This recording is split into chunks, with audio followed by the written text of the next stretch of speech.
tidak memposisikan diri saya sebagai dosen dan psikolog. Karena kita teman gitu ya, kita tetangga, kita bisa saling cerita di sini, berbagi pengalaman dalam mengajarkan anak-anak kita. Pendoaan kita, jadi bayangkan kalau anak-anak kita ahli maksiat, di akhirat sering maksiat itu karena sama ibu, anak-anak udah nggak ada, terdoain tapi kita nggak pernah maksiat. Bismillahirrahmanirrahim. Dan ini pembinaan pada disiplin dengan cinta saya juga.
Yang kedua adalah sambutan kepala sekolah DKM Asri. Yang ketiga adalah sambutan oleh Bapak Lukman, perwakilan dari DKM Asri, yang sekaligus akan membuka kegiatan seminar parenting hari ini.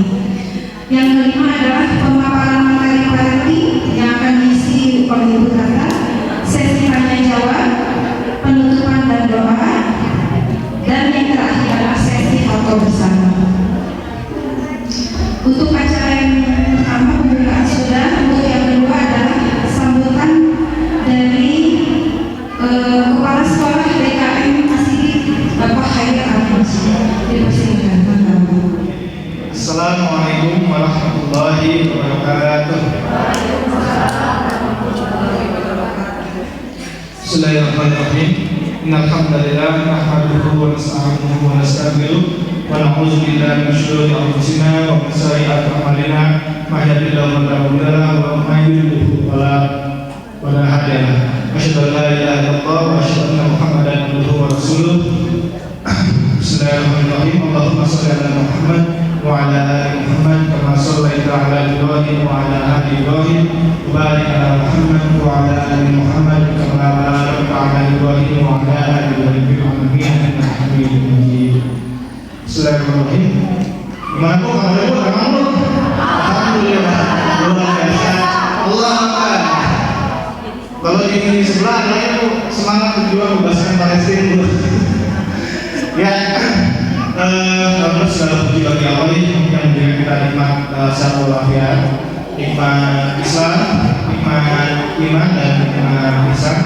Salawat serta salam kita panjatkan kepada Nabi Muhammad SAW, pada para kerabatnya, keluarganya, istri-istri beliau, keturunan beliau, sahabat-sahabat beliau, para tabi'in dan juga kita semua selaku umatnya. Alhamdulillah Bu, kita bisa kumpul banyak ya. Bayangin kalau masuk kita sehari gedung kita bergabung 88.000 kali, dan itu gratis, kita nggak perlu, bahkan nggak perlu minta tangan kan, bayangin kalau belum kita kita dikasih nikmat itu dengan gratis. Sebelumnya saya mau mengucapkan terima kasih banyak ke Pak Lukman dan seluruh tim DKM sendiri, juga tentunya juga kepada tim BMN, tim PMG DKM Masjid, Ibu Tatla, terima kasih banyak atas kesediaannya untuk memberikan ilmu kepada kita semua, dan juga kepada tim digital Masjid yang luar biasa supportnya ini semuanya Ibu berada di sini juga dibantu oleh teman-teman tim digital Masjid. Satu juga oleh Pak dibantu juga Pak Danu, terima kasih banyak. Dan saya mengucapkan terima kasih banyak kepada Ibu Halimah Masjid, lalu kepada Ibu dari Danal Akia dari Ibu Mira, dan juga pengajian Ibu Yeni dan Aljuna. Jadi semuanya kita undang bareng untuk kumpul bareng untuk menyambung tali silaturahim, dan kedepannya anak-anak ini pasti bisa dipakai bareng-bareng oleh semua pengajian yang ada di sekitar kita untuk anak-anak kumpul di sekitar rumah. Nanti mungkin waktunya di selang-seling atau gimana, setidaknya ada bisa terintegrasi gitu ya. Walaupun nanti ada waktunya nanti masing-masing lagi gitu. Harapannya seperti itu, seperti yang diamanatkan oleh Ketua DKM Masjid, dan Masjid ini dijadikan sentral dakwah, masuk juga pendidikan anak-anak.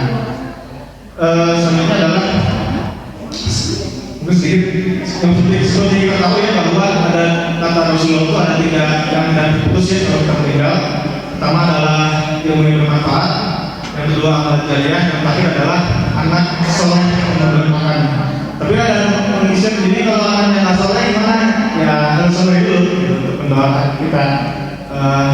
Jadi bayangkan kalau anak-anak kita ahli maksiat, di akhirat masa maksiat itu kami sama ibu anak-anak udah nggak ada terdoain, tapi kita akan maksiat gitu. Makanya seandainya itu terjadi ya mungkin bisa jadi itu nggak diterima loh. Tapi ketika anak-anak dekat dengan masjid, sholat berjamaah, lalu dia menjadi bisa membangun keluarga yang soleh di rumah, ketika berdoa juga insya Allah itu dijabah oleh Allah Subhanahu Wa Taala. Dan ini penting sekali, nanti ke depan kita ingin adakan dulurnya Bu, nanti bareng-bareng kita semuanya untuk kegiatan parenting ini. Kenapa? Karena kalau kita sekolah itu udah lama dari TK SD sampai SMA dan kuliah tuh nggak pernah dapat mata pelajaran parenting.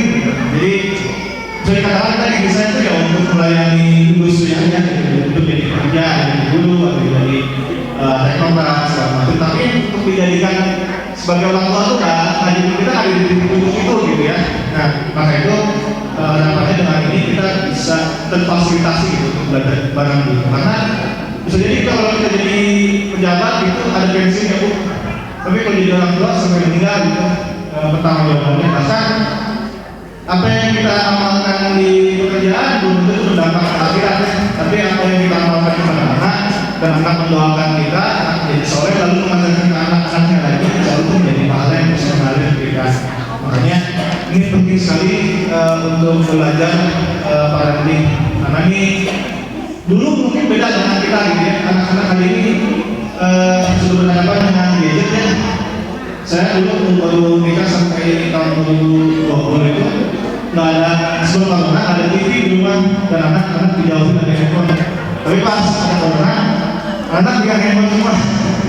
Akhirnya kita beli TV biar bisa bareng, karena kalau handphone itu bisa kontrol, kalau TV masih bisa dikontrol gitu. Nah, akhirnya kan juga butuh metode baru dalam penyelenggaraan pendidikan anak-anak di rumah. Nah, alhamdulillah ini sudah hadir Ibu Tata. Beliau adalah psikolog dari Universitas Pajajaran Bandung, Unpad. Ya, kita harus lihat teman-teman di Bandung luar biasa. Kita sertifikat nasional yang luar biasa. Tata udah lagi sama kita, semoga kedepannya kita bisa belajar bareng terus tentang parenting ini.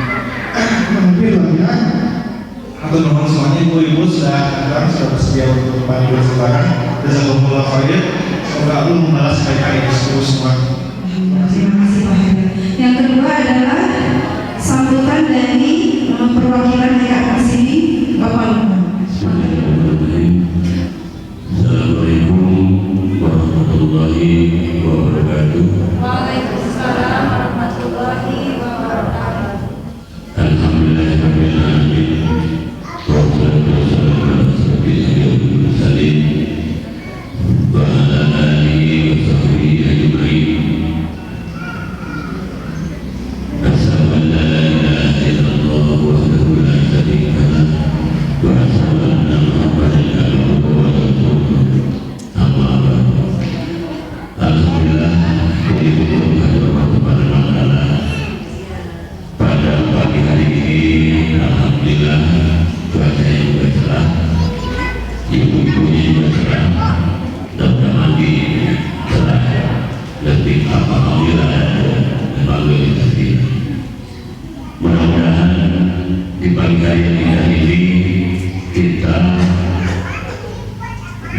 mudah-mudahan Allah Subhanahu wa Ta'ala, alhamdulillah kita juga sehat semua.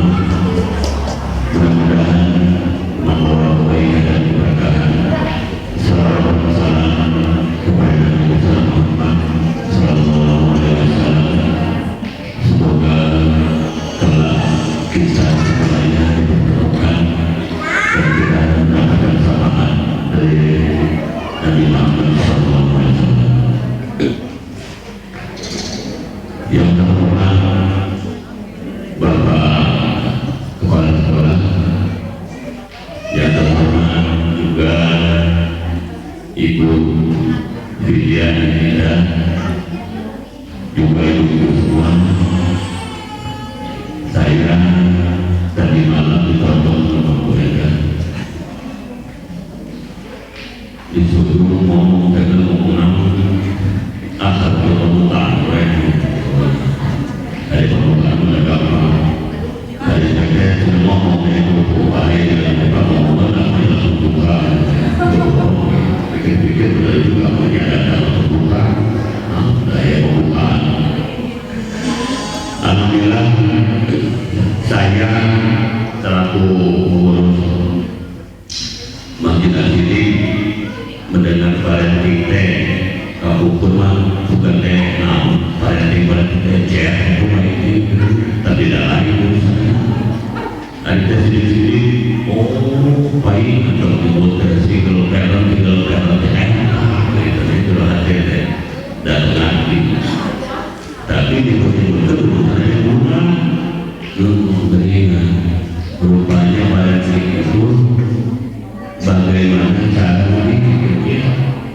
mendidik anak sehingga menjadi anak yang tentunya perfect, sempurna harapannya itu.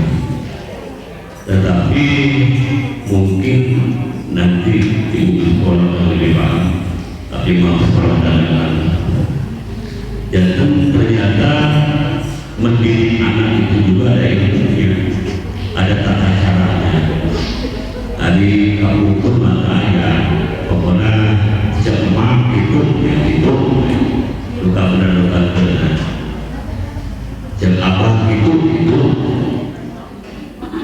ternyata memang untuk mendapatkan hasil yang maksimum yang sempurna ya harus ada aturannya, ada psikolog di sini bagaimana cara sendiri mendidik anak yang baik. Hanya mungkin saya tambahkan sedikit dalam mendidik anak itu memang sebenarnya pada kemauan masalah keberadaan maknanya dalam sebenarnya mungkin nanti ibu psikolog yang sangat paham karena orang tua itu wataknya itu kan berbeda-beda, produknya itu katakanlah A tapi watak ibunya itu yang jadi masalah tidak A, watak ibu itu B. Tadi sudah disampaikan oleh kepala sekolah bagaimana kita mau mendidik anak menjadi anak soleha dan itu antara ngaji, cara dituduh, cara sholat, umpama. Tapi tidak menjadi jaminan lingkungan juga bisa mempengaruhi. Tetapi paling tidak berangkat dari orang tua yang dulu. Hari hidup bangunan juga, lalu ada juga hari udah berangkat dulu, apa itu, udah ngomong dengan ada, nyapa kita ni. Nah, kita pembawa abdi bagaimana? Pembawa kalian ibu abdi kalian. Nah, jadi kalian bersolok. Tapi poin itu mungkin nanti akan lebih jelas bahwa ini penting sekali supaya menjadi yang terbaik buat anak kita.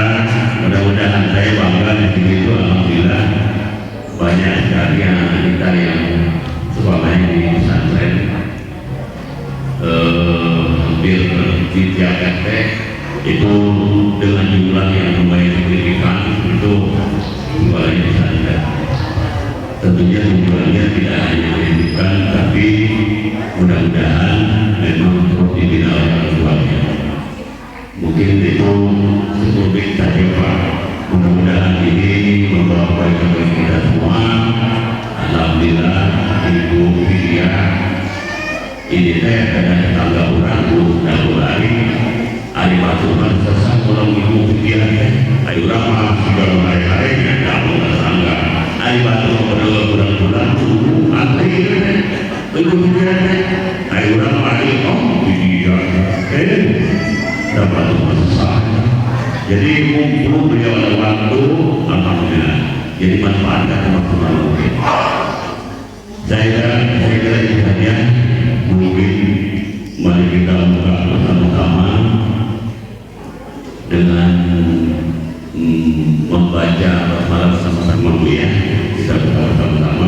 Insya Allah nanti ditutupnya nanti saya tidak mengikuti, nanti langsung dengan Ibu MC-nya setelah ditutup dengan hari bukan tutup kembali tutup. Kita baca bersama-sama Bu ya. Bismillahirrahmanirrahim. Dengan ini seminar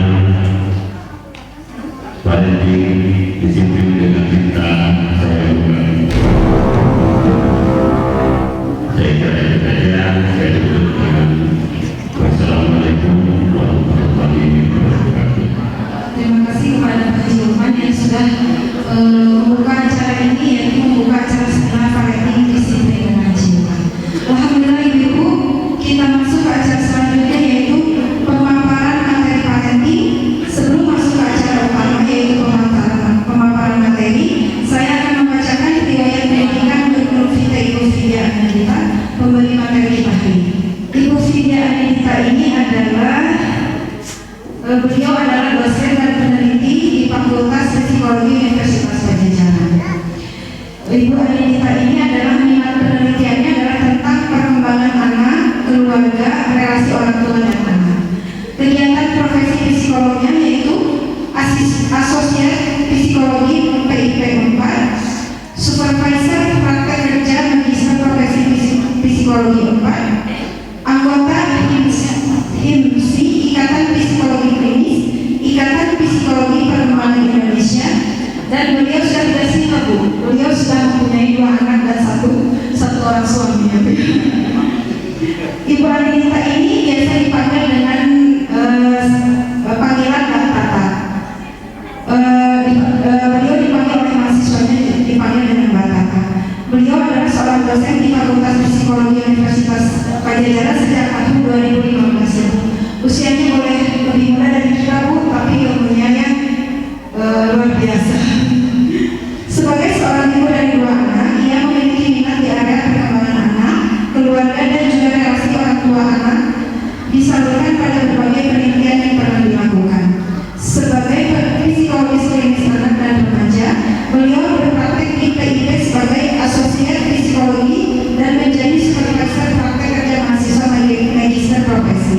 Ia juga mengikuti berbagai organisasi keprofesian seperti Himpunan Psikolog Indonesia atau HIMSI, Ikatan Psikologi Klinis atau IPK, dan juga Ikatan Psikolog Perkembangan Indonesia atau IPI. Itu mungkin Ibu kurikulum vitae-nya Ibu Anindita.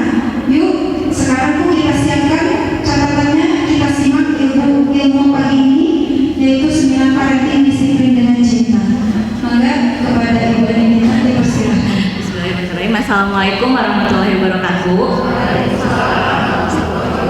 Selamat pagi ibu-ibu dan bapak-bapak. Bapaknya biasanya kalau kegiatan parenting memang ibu-ibunya ya yang lebih rajin datangnya. Tapi nanti kita bisa share manfaat atau mungkin mudah-mudahan bermanfaat, mudah-mudahan ada yang berguna gitu ya buat ibu-ibu bapak-bapak nantinya mudah-mudahan. Tadi saya mendengarkan kata sambutan dari Bapak Kepala Sekolah dan juga Bapak Haji Lukman gitu ya. Terus saya ngobrol gitu sama Pak Anto. Sini. Saya ngobrol gitu. Ini mah kayaknya Pak Haji Lukman sama Pak Heril aja deh yang ngisi, kayaknya yang mau saya sampaikan udah disampaikan semua gitu sama beliau berdua. Karena menurut saya yang tadi disampaikan oleh Pak Heril gitu ya. Apa apa yang kita punya sebagai orang tua, sebagai ibu, sebagai bapak itu akan kita bawa ke anak kita sampai salah satu dari kita itu nggak ada gitu ya, sampai salah satu dari kita itu wafat. Betul gitu ya, bahkan dalam teori-teori itu disebutkan bahwa hubungan antara anak dan orang tua itu nggak ada putusnya, kecuali bahkan dalam agama kita gitu ya, kecuali sampai salah satunya nggak ada di dunia. Jadi apa yang kita kasih sekarang itu akan terus terbawa oleh anak sampai nanti. Lalu tadi juga Pak Haji Umar mengatakan gitu ya, mendidik anak, ibunya bisa jadi wataknya A, tujuannya nanti anaknya mau wataknya B. Gimana tuh caranya supaya sinkron? Oh gitu, baik. Kalau sekarang udah lebih jelas. Nah tapi nanti tangan saya nggak bisa gerak-gerak bunda nih. Jadi kalau saya pegang antara mukanya galak gitu ya, kalau kata mahasiswa saya, Mbak Tata itu lagi kenapa ya gitu ya, atau saya banyak ngomong gitu, melantur kemana-mana, terus tangannya kemana-mana gitu. Nah itu mahasiswa saya udah diriin, itu kayak Mbak Tata lagi tegang gitu ya. Jadi kalau nanti saya tiba-tiba ngelantur atau tiba-tiba tangan saya kemana-mana, mohon dimaklumi ya. Oke, ibu-ibu sekalian, di sini di layar ibu-ibu bisa lihat ada link Bitly gitu ya. Ini adalah Jipom. Sebelum kita mulai, mungkin sekitar 3 atau 5 menit, saya minta tolong ibu-ibu untuk membuka link ini dulu. Nah, ada punya kuota nggak? Itu dulu pertanyaannya. Nggak punya nih, gimana nih Pak Hairil? Coba ini.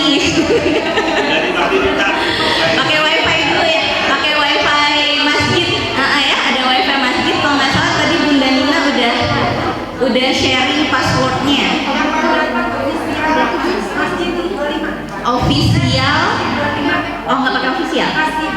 Asidik. Nggak bisa kebuka. Gimana ya? Kayaknya gitu ya. Bergantian. Oke, ini saya tutup dulu yang ini ya. Kalau misalnya ibu-ibu bisa buka, mohon dibuka linknya. Di situ saya, kalau tadi absen udah di depan, tapi di sini saya mencoba nanti melihat, oh rata-rata ibu-ibu di daerah lingkungan saya gitu ya, ini punya anaknya paling tua usianya berapa tahun sih gitu ya, terus punya anaknya paling muda berapa tahun, apa ya pengetahuan yang sudah dimiliki oleh ibu-ibu sekalian mengenai disiplin itu. Intinya sih di link ini adalah seperti itu. Oke, ini kita tutup dulu. Saya coba share ini.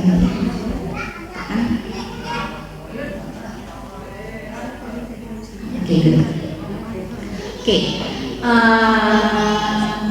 kalau bicara mungkin perkenalan dulu sih. Terima kasih sebelumnya Bunda Nina sudah membacakan apa ya, riwayat hidup. Riwayat hidup, tapi itu isinya kenapa sih akademik banget gitu ya. Soalnya itu memang CV yang dibuat untuk ke fakultas. Jadi kalau misalnya saya boleh memperkenalkan diri lagi, saya nama lengkap saya Vidi Anindita, tapi saya biasanya dipanggil dengan Tata. Mungkin kalau ibu-ibu di sini udah tahu saya, itu masih Ate gitu ya. Itu masih Ate yang kalau sore-sore bawa mangkok ke rumah Mama Alma minta beli seblak gitu. Atau itu si Ate yang kalau jalan sore-sore bawa anaknya gitu ya. Iya, itu saya. Saya seorang ibu dan juga sekaligus dosen dan psikolog. Kenapa ibu saya taruh di depan? Karena menurut saya memang profesi saya adalah ibu gitu ya. 24 jam waktu saya menurut saya, nggak tahu kalau menurut suami saya ya. Ya ibu banget gitu dari pagi terus sampai malam, karena anak kedua saya masih menyusui. Jadi kalau dia kebangun malam masih harus nyusu atau ditepok-tepok gitu ya. Jadi ini profesi yang melekat ke saya, seorang ibu, dan saya yakin ibu-ibu di sini juga sama. 24 jam waktunya dia berperan sebagai ibu gitu ya. Baik itu ibu bekerja ataupun ibu yang mengurusi segambreng pekerjaan rumah tangga yang nggak ada habis-habisnya, dari nyuci piring, dari ngolongin anak dan seterusnya. Oke. Anak saya baru 2, mudah-mudahan hanya 2 karena biaya pendidikan itu mahal. Jadi anak saya baru 2, yang pertama berusia 4 tahun, dan yang kedua itu 2 tahun gitu ya. Jadi memang kalau tadi Bunda Nina memperkenalkan, ya ampun saya mah kayak masih secuplik banget ya pengalamannya sebagai ibu, bahkan rasanya ibu-ibu di sini pasti lebih banyak lagi pengalamannya. Mungkin anaknya kayak Bunda Nina nih udah ada yang kuliah gitu ya, tuh ada yang udah SMP, ada yang udah SMA, ada yang udah SD kelas berapa gitu, atau masih ada yang bayi gitu. Hari ini saya tidak memposisikan diri saya sebagai dosen dan psikolog. Hari ini anggaplah kita lagi nongkrong gitu ya di taman, terus saya cerita gitu, Bu gini loh, kalau yang saya tahu nih, kalau misalnya kita mau ngajarin anak supaya mau cepet-cepet sholat, gini caranya gitu ya. Jadi hari ini saya akan berbagi, anggaplah kita teman gitu ya, kita tetangga, kita bisa saling cerita di sini, berbagi pengalaman sebagai ibu dalam mengajarkan anak-anak kita. Oke. Nah, ini yang perlu diingat atau menurut saya apa ya, yang perlu kita jadikan reminder dalam kita mendidik anak-anak kita gitu ya. Terkadang suka sulit memisahkan emosi, namanya juga manusia gitu ya, ada akal pikiran, ada emosi.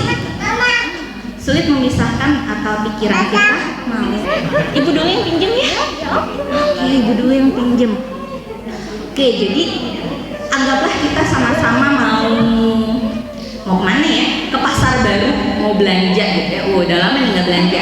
Mau ke pasar baru, kalau dari ujung Berung mau ke pasar baru, mungkin ada yang naik Damri, ada yang naik gokar, ada yang naik motor sendiri, ada yang naik mobil sendiri, ada yang mau naik angkot sambil muter-muter gitu ya. Tujuannya sama-sama mau ke pasar baru, caranya beda. Mana yang paling efektif tergantung maunya kita gitu ya, kapasitas kita sebagai ibu, kapasitas kita sebagai individu. Tujuan kita sama. Ya Allah, jadikanlah anak-anak kami anak yang soleh, anak yang solehah, anak yang sehat, anak yang bahagia. Biasanya doanya itu, anak soleh, anak soleha, anaknya sehat, anaknya bahagia gitu ya. Nanti akan banyak detail-detail atau spesifik doa yang lain. Anaknya disukai teman, anaknya mau berbagi, nanti dia gede jadi dokter, apa gitu. Tapi intinya itu, tujuannya sama. Anaknya soleh, soleha, sehat, bahagia. Caranya beda. Cara ibu yang cemas misalnya ya, aduh saya takut nanti anaknya nggak punya teman. Jadi dari usia 2 tahun dia masukin ke sekolah, dia beliin banyak mainan gitu ya, mainan-mainan edukasi supaya anaknya terstimulasi. Cara ibu yang lain, biar anaknya mau eksplor gitu ya. Jadi pagi-pagi anaknya belum mandi, udah aja main di luar, sok aja nggak apa-apa. Nanti kalau kamu lapar kamu pulang. Sama, pengennya sih anaknya soleh-soleh, caranya aja beda. Ada juga mungkin ibu yang makan, kamu jam segini harus mandi, habis mandi harus makan, habis makan harus siap-siap ke sekolah, pulang sekolah balik langsung belajar. Sama, tujuannya anaknya soleh-solehan, caranya yang beda gitu ya. Jadi kita harus menyadari bahwa oke, cara saya seperti ini. Tapi mungkin kalau ke pasar baru selain pakai Damri, bisa pakai angkot, bisa sekalian muter-muter gitu ya. Saya coba cari tahu, saya coba upgrade ilmunya gitu ya. Atau saya coba tanya-tanya, oke, ada kegiatan webinar, ada kegiatan parenting, ada. Wah saya mah yakin ibu-ibu punya akun Instagram. Banyak akun-akun parenting gitu ya yang banyak mengedukasi ibu-ibu saat ini.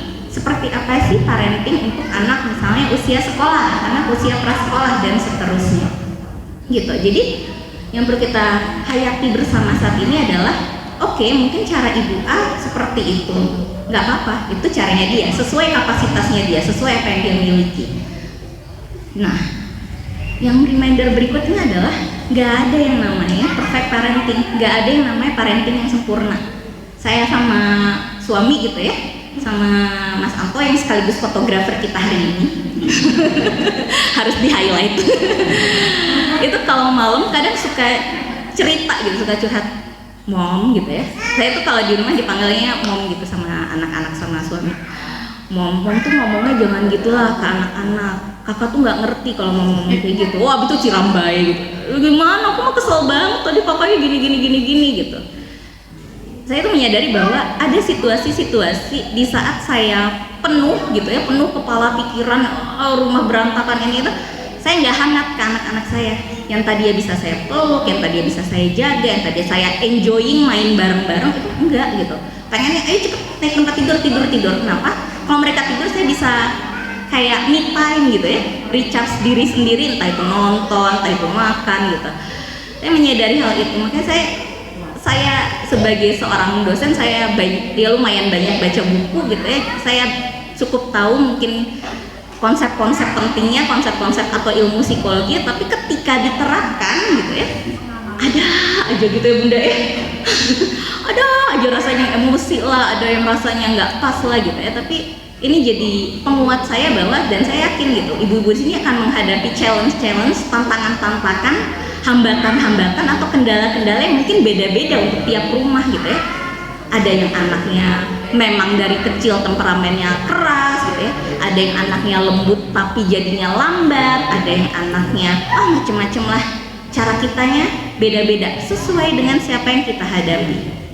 Saya kayaknya di sini ada 100 orang gitu ya, yang di pojok sana gitu ya, kayak Ariel, Bro Rio gitu ya. Oke, tuh kan saya kalau tegang suka kayak gitu tuh, ngaco. Oke, jadi di bawah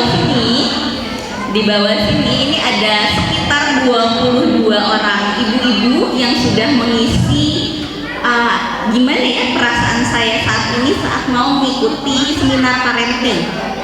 19 orang merasa semangat tuh ya sih. Tapi 4 orang itu ini ibu-ibu pisan lah. Iya seneng sih bisa ikut kegiatan, tapi di kepala itu macam-macam. Ada jemuran, ada cucian, ada belum masak gitu ya. Wow, macam-macam tuh biasanya gitu nih ibu-ibu nih. Alhamdulillah 0 orang memilih nggak liburan gitu ya. Padahal Imlek nggak liburan, tapi kita semua ngumpul di sini.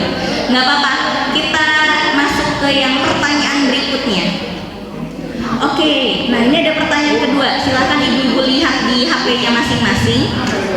Lalu silakan dituliskan, di refresh aja boleh. Di refresh, kodenya masih sama 737068324 tadi ya. Disiplin buat saya gitu ya. Untuk saya disiplin itu apa? Di next bisa nggak Bu? Oke, nggak apa-apa kalau nggak bisa. Jadi tadinya saya harap, inginnya saya gitu ya, kalau ini bisa connect, kita bisa semuanya bisa sharing secara virtual apa itu disiplin gitu ya. Kemudian ini udah bisa. Apa itu disiplin, kemudian biasanya kalau saya mengajarkan anak atau mendisiplinkan anak itu caranya seperti apa. Kalau misalnya nggak bisa pakai Mentimeter nggak apa-apa, siapa gitu kan, jadi tunjuk-tunjukkan nanti cicuk. Siapa, mungkin ada ibu-ibu yang mau sharing disiplin buat saya itu apa ya, aturan. Bu Ani, Bu Ani nih jagoan. Ibu-ibu yang lain apa ya disiplin itu ya? Kalau misalnya mau coba masuk ke menti.com-nya boleh, kalau misalnya mau acung juga boleh. Bisa? Oke, sip. Kalau bisa masuk asik. Ibu mengajarkan anak sesuatu, good. Mengajarkan anak sesuatu. Yang lain ada lagi nggak? Ada Bu Ani. Ibu pun namanya siapa? Ibu Sri. Belum kenalan berarti namanya Ibu Sri. Ada artinya tepat waktu. Apalagi ya disiplin itu? Nih baru 2 orang. Ya, siapa? Disiplin itu apa Bu? Mengajarkan tentang tanggung jawab. Sip. Ibu namanya siapa punten? Ibu Leni. Oke.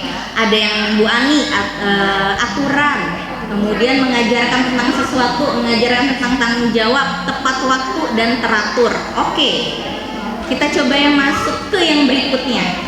Boleh lewat menti.com, boleh kita sharing aja ya. Perilaku konkret apa? Perilaku apa ya yang biasa ibu lakukan kalau misalnya ibu minta anaknya belajar? Biasanya gimana tuh caranya? Boleh ada yang ngacung yuk. Anaknya nih mau disuruh belajar, biasanya dilakukan ibu-ibu apa nih? Mendampingi. Terima kasih Atu. Wah, Ibu diajak. Oke, diajak. Gimana cara ngajaknya Bu? Ayo kita belajar dulu. Oke, yang lain ada lagi? Oke, nggak ada yang mukul Bu? Enggak. Kenapa ya nggak ada yang mukul ya? Aneh. Oh salah ya. Nggak ada yang mukul. Oke bagus. Alhamdulillah. Oke, sekarang kita coba masuk lagi ke sini ya.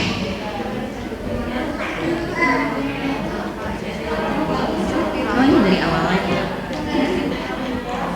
Oke, jadi kalau tadi kita lihat dari Mentimeter yang memakan waktu sekitar 10 menit buat masuknya, lama, dan juga sharing dari ibu-ibu, hari ini kita akan belajar gitu ya, apa sih sebenarnya makna disiplin? Apakah memang artinya mengatur, atau ada yang bilang menghukum, ada yang bilang mengajarkan gitu ya.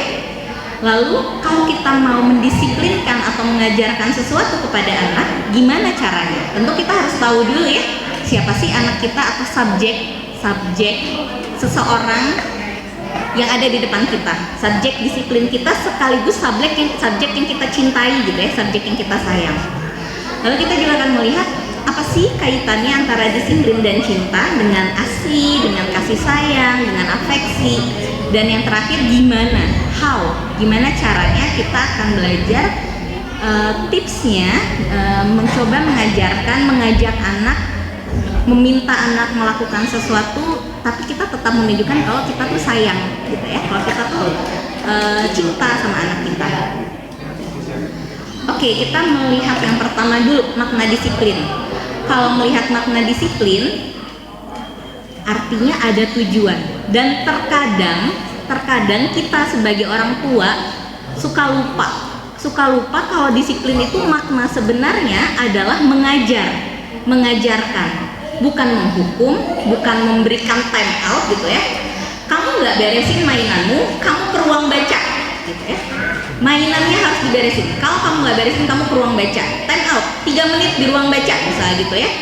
Teing gitu ya, 3 menit itu dia ngapain di ruang baca? Bisa jadi dia main, bisa jadi dia cuma leha-leha gitu. Nggak ada penjelasan di situ. Cuman menghukum, sekedar tahu bahwa oh saya nggak beresin mainan, ya udah saya ke ruang baca aja gitu ya. Nanti kedepannya bisa jadi muncul perilaku itu, sengaja nggak beresin mainan terus dia langsung pergi ke ruang baca misalnya. Nggak ada sesuatu yang kita ajarkan, nggak ada sesuatu yang kita jelaskan bahwa ini loh nak, yang mau ibu ajarkan adalah setiap kali kamu selesai main, tolong mainannya dibereskan, masukkan lagi ke kotaknya. Caranya seperti ini gitu ya. Kalau untuk anak kecil atau anak prasekolah 2, 3, 4 tahun, 5 sampai 6 tahun, biasanya kita dampingi ya. Ini kayak Lego masuk ke tempat Lego, sip, masukin yuk balapan gitu ya, bisa caranya mengajak dengan gitu. Kalau mainan masak-masakan ke situ tuh, ayo yuk kita masukin gitu. Artinya apa? Ada tujuannya. Kedepannya kita harap dia bisa beresin mainannya sendiri dengan tepat. Lego di tempat Lego, mainan masak-masakan di tempat mainan masak-masakan gitu ya. Nggak hanya sekedar kita meminta dia melakukan sesuatu, lalu udah kita lepas tanpa dia paham ini maknanya apa sih ibuku gitu ya. Kalau aku udah beresin mainan terus apa gitu. Terkadang kita juga suka lupa mengapresiasi hal kecil yang sudah bisa dia lakukan gitu. Nah, kalau kita balik ke semantiknya gitu ya, ke makna katanya sendiri, disiplin itu berasal dari kata, ini dosennya nih keluar. Disiplin itu berasal dari kata Latin gitu ya, bahasa Latin, disiplina, memang artinya adalah mengajarkan. Jadi salah kaprah pendidikan kita adalah mendisiplinkan gitu ya, langsung keingetnya tata tertib, aturan, hukuman gitu ya. Bukan yang bentuk apa sih yang mau kita sampaikan ke anak, bentuk apa sih yang mau kita ajarkan ke anak, apa tujuannya, itu yang terkadang kita lupakan. Nah, saat kita mengajarkan gitu ya, ada tujuannya. Kalau kita berfokus pada tujuan jangka pendeknya, tentu kita berharap ada perubahan perilaku. Ayo kak, sekarang kita sekolahnya udah PTM, ayo cepet mandi, bangun tidur mau langsung mandi gitu ya, sambil ngomel, sambil mungkin mata kita melotot gitu ya, ayo dong cepet, ini udah jam segini, sambil masak. Wah udah deh, kalau pagi-pagi kebayang ibu-ibu mah rusuh pisan gitu ya, sambil nyiapin anak-anak gitu. Harapan kita saat itu dia berubah perilakunya, bangun tidur dia bisa langsung tuh ke kamar mandi buat mandi gitu ya. Kita fokusnya saat ini ada perubahan perilaku, jadilah kita ngomel, jadilah kita minta, dan seterusnya. Kalau kita berfokus, tapi ingat tujuan jangka panjang kita gitu ya, nanti anaknya kalau udah gede Nggak ada tuh kita ngomel-ngomel sampai dia udah mahasiswa gitu ya, atau sampai dia remaja. Nggak ada tuh kita pagi-pagi nelpon kalau dia ngekos gitu ya, Dek udah bangun, kamu kuliah hari ini jam berapa, ayo bangun, mandi gitu. Nggak ada ya. Harapan kita dia udah bisa adaptif, dia udah bisa mandiri, dia udah bisa mengatur dirinya sendiri gitu ya. Kalau kita fokusnya pada jangka pendek, kita memang berfokusnya pada perilaku saat ini melalui kegiatan-kegiatan rutin yang kita lakukan gitu ya. Kalau bangun tidur, biasanya suka pipis loh kak, suka terasa penuh gitu, pengen pipis. Yuk kakak ke kamar mandi, buka bajunya, oke udah buka baju, simpan bajunya ke situ, ke tempat baju kotor gitu ya. Jadi kita seolah-olah kita breakdown satu-satu perilaku atau tingkah laku yang kita harapkan gitu ya. Buat mandi, buat anak SD, kebayangnya dia udah tahu itu mah artinya buka baju gitu ya, simpan baju ke tempat baju kotor, terus dia masuk ke kamar mandi. Tapi buat anak kecil, kak buka bajunya sendiri, habis buka baju simpan di tempat baju kotor, udah good, oke masuk ke kamar mandi, pipis dulu, oke udah pipis, udah ya disiram, dicebokin, yuk kita mandi sekarang. Jadi satu-satu diterapkan dengan bentuk perilaku konkret. Kita sebagai orang tua sampai dengan anak usia sekolah memang masih perlu mendampingi gitu ya. Kita masih menjadi sumber aturannya buat anak kita. Sumber aturan artinya memang harus diingatkan. Mau itu terinternalisasi, maka kita perlu bikin rutinitas gitu ya. Rutinitas supaya dia mengingat dari perilaku dia dari bangun tidur, lalu mandi gitu. Terus beresin tempat tidur, memilih baju yang sesuai. Oh ini mah hari Senin, bajunya yang ini kalau mau sekolah. Oh ini mah hari Jumat, baju olahraga gitu ya. Dari awal kita yang kasih tahu gitu. Tapi kedepannya kita harap, kak lihat hari ini hari Jumat, ada huruf G, ada U, ada M, ada A, ada T. Jumat, oke kalau Jumat bajunya apa? Olahraga, oke sip, ambil baju olahraganya gitu ya. Dari satu persatu seperti itu. Kedepannya kita berharap dia nggak perlu lagi ada kita di situ. Kita fokus pada perilaku dia yang sudah menetap untuk masa depannya. Ketika dia sudah SMP gitu ya, masa sih kita masih malam-malam, ayo siapin bukunya, cepet, seragamnya udah dicuci belum gitu? Enggak ya. Anak SMP biasanya sudah bisa meregulasi, mengatur dirinya sendiri. Kadang perlu diingatkan, iya. Tapi kita tidak menyiapkan. Jadi hanya sebatas mendampingi, mengingatkan. Tidak sekonkret anak-anak yang lebih kecil. Kelak ketika dia sudah lebih gede lagi gitu ya, sudah lebih dewasa lagi, apa yang kita tanamkan gitu ya, rutinitas, aturan, batasan, nilai, itu sudah ada di dalam diri dia gitu. Sekarang kita coba refleksi diri, kita coba renungin. Biasanya, nah ini saya kemarin bikin PPT ini sampai cirambai sedikit. Terkadang kita suka lupa gitu ya. Saya itu maunya apa sih yang mau saya ajarkan ke anak saya gitu ya.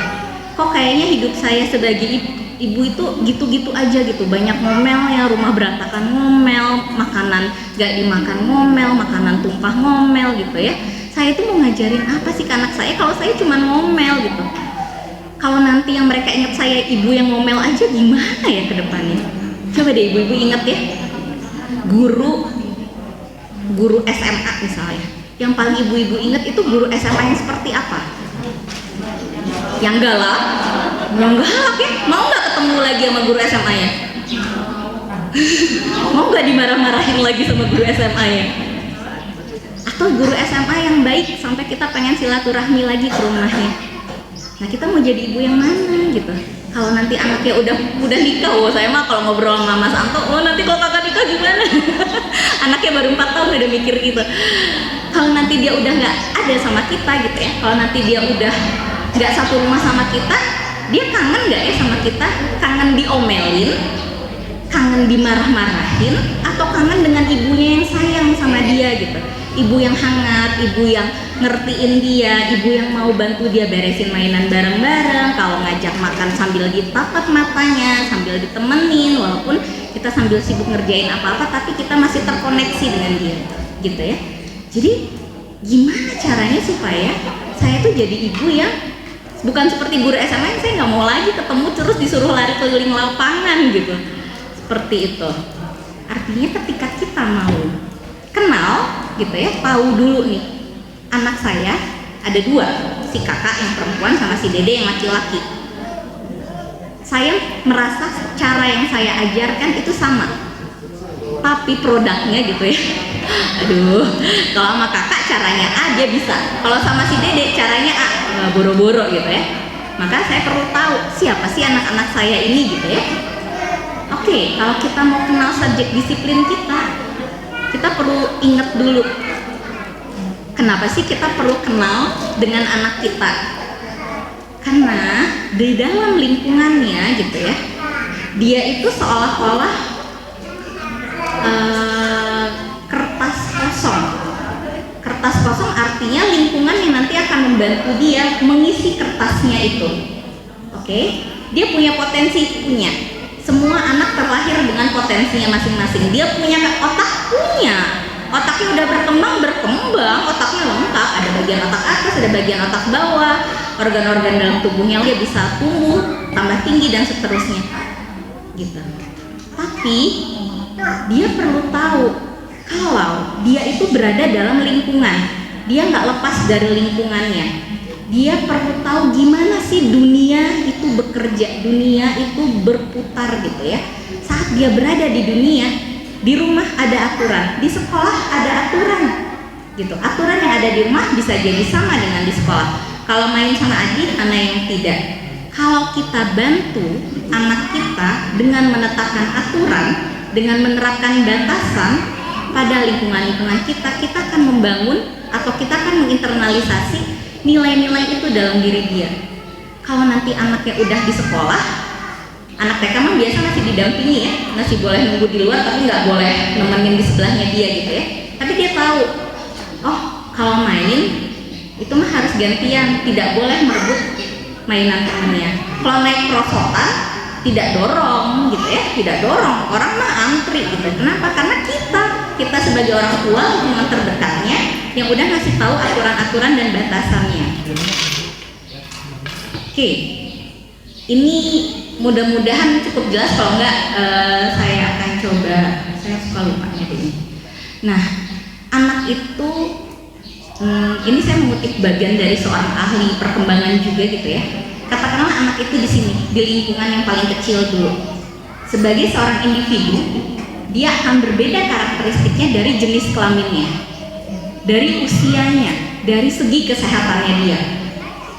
Anak normal dengan anak yang punya gangguan psikologi tertentu akan beda perilakunya walaupun dia berada pada lingkungan rumah yang sama, gitu ya. Dan banyak hal lagi yang mungkin membedakan dia, membentuk keunikannya dia sebagai seorang individu. Lalu dia berada dalam lingkungan terdekatnya, ada keluarga, ada sekolah, ada tempat ngaji gitu ya, ada tetangga gitu, ada keluarga besar, dan ini semua akan mempengaruhi membentuk siapa dirinya. Kedepannya lagi ada siapa lagi? Ada budaya. Saya itu orang tuanya dari Sunda dan Jawa, tapi saya besar di Pekanbaru, gitu ya. Pekanbaru itu di Riau, dan itu teh. Jadi makanya saya nggak bisa bahasa Sunda. Di Pekanbaru itu sangat mengutamakan putra daerah. Nah, kalau saya ngomong udah pakai bahasa Indonesia, saya ditolak gitu ya. Kenapa sih ngomongnya harus gitu banget kayak orang Jakarta? Ini kok bukan orang Jakarta, ini orang Indonesia gitu. Saya nggak bisa pakai bahasa daerah sana gitu ya. Jadi ketika saya ketika saya kuliah, saya balik ke Bandung, saya lebih merasa diterima karena semua orang pakai bahasa Indonesia, walaupun pakai bahasa Sunda nggak ada yang menjat saya, kamu tuh bukan bagian dari kita gitu ya. Nah itu yang membentuk kita, membentuk budaya saya. Saya tuh sampai khawatir kalau saya bilang, saya tuh ingat banget, ayo kita ke pustaka buat baca buku. Apa sih tak pustaka? Pustaka, tempat baca buku. Perpus maksudnya. Oh iya, perpus ya bahasanya di sini gitu ya. Bahasa itu membuat saya berpikir, oh berarti kalau ngomong ke teman-teman harus cari padanan kata dulu gitu ya. Yuk sholat yuk, bawa telekung nggak? Nah, bahasa di Pekanbaru itu telekung buat mukena. Apa sih telekung? Astagfirullah. Apa ya itu loh buat sholat? Mukena maksud lo? Oh iya mukena, yuk sholat yuk gitu ya. Jadi gitu, dari budaya aja bisa membentuk kepribadian kita gitu. Sampai akhirnya saya merasa bahwa oh saya butuh sekian waktu untuk beradaptasi di lingkungan budaya Sunda gitu ya. Sama dengan anak, dia berada di budaya Sunda saat ini, tentu ada budaya-budaya misalnya mulai dari makanan manis atau sekarang seblak gitu ya. Nanti ketika dia kuliah, katakanlah di Jogja, dia akan membawa nilai budaya atau ciri khas budaya Sunda yang mungkin nanti perlu diadaptasi lagi gitu ya. Dia perlu menyesuaikan lagi dengan budaya yang ada di sana. Oke, yang terakhir, ini yang tadi udah dijelaskan juga dengan Pak Hairil gitu ya. Ada dimensi waktu. Dimensi waktu ini apa?